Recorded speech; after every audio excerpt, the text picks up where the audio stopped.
Hello बच्चों, चलिए प्रश्नों को देखते हैं। हमारा प्रश्न है, मनुष्य में कौन सा लक्षण वंशागत है? पहला विकल्प TSH, दूसरा विकल्प RH, तीसरा विकल्प FSH, चौथा विकल्प LH। तो बच्चों, सबसे पहले हम लोग अपने प्रश्न की मुख्य अवधारणा देखें। मुख्य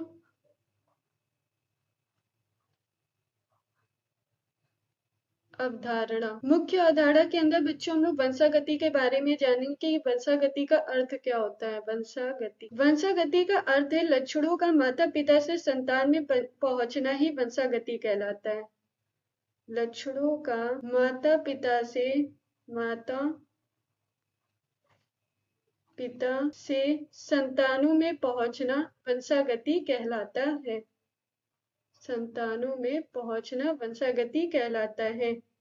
जीन जो होते हैं वो वंशागति के लिए उत्तरदायी होते हैं। जीन वंशागति के लिए उत्तरदायी होते हैं। वंशागति के लिए उत्तरदायी होते हैं। अब बच्चों, हम लोग एक एक करके सभी विकल्प के बारे में जानते हैं। पहला विकल्प है TSH। पहला विकल्प TSH। TSH का मतलब होता है thyroid stimulating hormone. Thyroid stimulating hormone.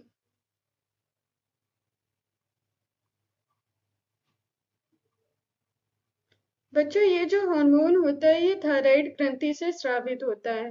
Thyroid ग्रंथि से। मानव शरीर में ग्रंथि एक ऐसा अंग है जो शरीर के विकास के लिए जरूरी रासायनिक पदार्थों को स्रावित करता है।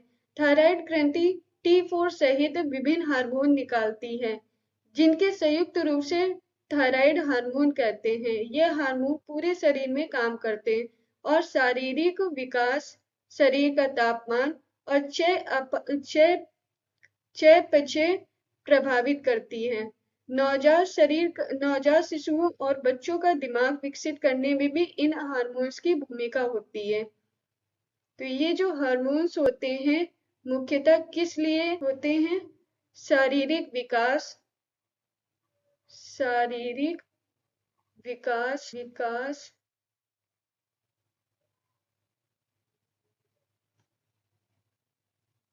शरीर का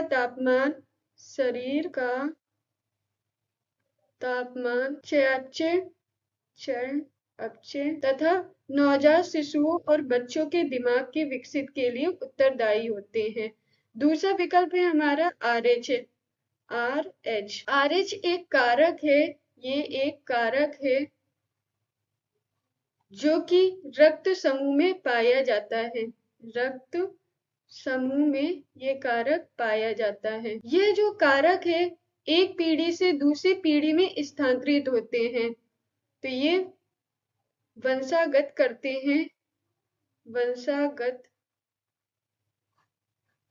हैं पीढ़ी दर पीढ़ी। RH कारक दो तरीके के होते हैं।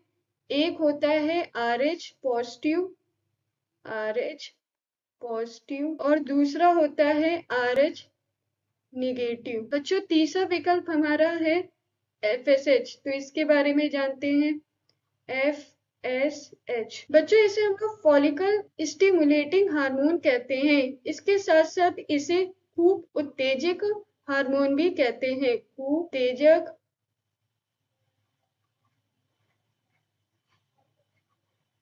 हार्मोन। ये जो हार्मोन होता है ये पिट्यूटरी ग्रंथि के पूर्व काल लोब द्वारा निर्मित एक हार्मोन जो अंडाशय में डिंबयुक्त रोम के विकास के लिए उत्तेजित करता है और शुक्राणु बनाने वाली कोशिकाओं को सक्रिय करता है।